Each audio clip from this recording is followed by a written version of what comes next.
আপনারা জানেন যে কোরআনের প্রথম আয়াত নাযিল হয়েছে মসজিদুল হারাম থেকে 10 কিলোমিটার উত্তর পূর্ব দিকে জাবালে নূর আছে, একটা পাহাড় 634 মিটার উঁচুতে একটা কেইভ আছে, গারে হেরা।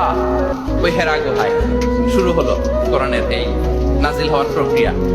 এরপর রাসূল সাল্লাল্লাহু আলাইহি ওয়াসাল্লাম মক্কা থেকে মদিনায় গেলেন, সেখানেও নাজিল হতে লাগলো। এই কোরআন কখনো নাজিল হয়েছে ঘরের ভেতরে, কোরআন কখনো নাজিল হয়েছে বাজারে, কোরআন কখনো নাজিল হয়েছে সফরে, এই কোরআন কখনো নাজিল হয়েছে যুদ্ধের ময়দানে, এই কোরআন কখনো নাজিল হয়েছে আল্লাহর আরশে। তার মানে রাসূল যেখানে, কোরআনও সেখানে। কতটা ইন্টারেক্টিভ কিতাব! রাসূল সাল্লাল্লাহু আলাইহি ওয়াসাল্লাম তার জীবনে, তার পরিবারে, তার সমাজে, রাষ্ট্র পরিচালনায় যেখানেই তিনি সংকটের মুখোমুখি হয়েছেন, ঠিক তখনই সমাধান নিয়ে হাজির হয়েছে কোরআন। এজন্য এটা হচ্ছে the most interactive and relevant book